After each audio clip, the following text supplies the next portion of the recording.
महाराष्ट्रीयन पारंपरिक चविष्ट पिठलं भाकर किंवा काही ठिकाणी झुणका भाकर बोललं जातं. तर आज आपण हे पिठलं रेसिपी पाहणार आहोत. बेसनाचं गाठीचं पिठलं रेसिपी पाहतोय. त्याआधी मी सुजाता सर्वांचे खूप खूप स्वागत करते आपल्या या स्वयंपाकघरात. तव्यातलं पिठलं खूप छान लागतं. तवा गरम केलाय. तवा गरम झाला म्हणजे तेल घातलंय. तेल थोडं गरम झालं म्हणजे मोहरी घातली. मोहरी तडतडली म्हणजे थोडंसं जिरंसुद्धा घातलंय. आणि आता लगेच 2 कांदे बारीक चिरून घेतले. कांदे घालू आणि थोडेसे परतवून घेऊ.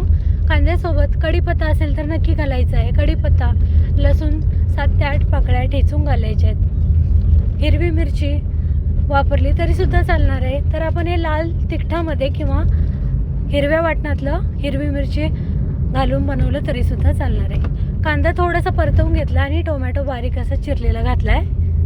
2 कांदे आणि 1 टोमॅटो. तर मसाले घालून घेऊ. मसाल्यांमध्ये घेतले लाल तिखट, हळद, कांदा लसूण मसाला, मीठ चवीनुसार, हिंग घेतला आहे थोडा आणि कसुरी मेथी घेतली. मसाले घालून व्यवस्थित परतवून घेऊ. कांदा टोमॅटो, थोडीशी कोथिंबीर घातली.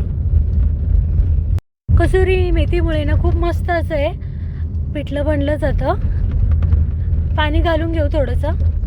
पाण्याला उकळी आली म्हणजे 1 मोठा चमचा बेसन पीठ आहे ना ते यामध्ये घालून व्यवस्थित हाटून घेऊ. कांदा टोमॅटो परतला त्याच वेळी आपण एखादी मेथीची भाजी, पालकची भाजी अशा पालेभाज्या परतून ना आपलं मस्त असं आहे भाज्यांचं पिठलं बनलं जातं. जसं की मेथीचं पिठलं, पालकचं पिठलं, अशी वेगवेगळी भाज्यांची पिठलं रेसिपी आपण या पद्धतीने बनवू शकतो. 1 मोठा चमचा बेसन घातलं आणि व्यवस्थित ते ना मिक्स करून घेऊ या पद्धतीने. तर अगदीच आपल्याला हवं असेल तर सैल किंवा अगदी घट्ट बनवलं तरीसुद्धा भाकरीसोबत, चपातीसोबत खाण्यासाठी खूप मस्त असं आपले पिठलं बनलं जातं. तर घातलेलं बेसन पीठ व्यवस्थित 3 ते 4 मिनटं हाटून घेतलं आहे आपण.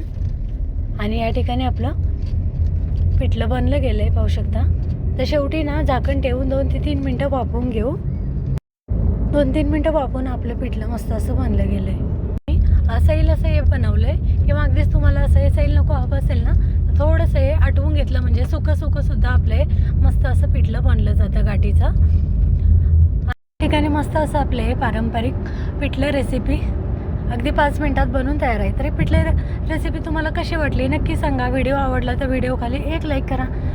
चॅनलवर नवीन असाल ना तर सुजाता किचन मेनूज आहे आपल्या चॅनलला सबस्क्राईबसुद्धा नक्की करा.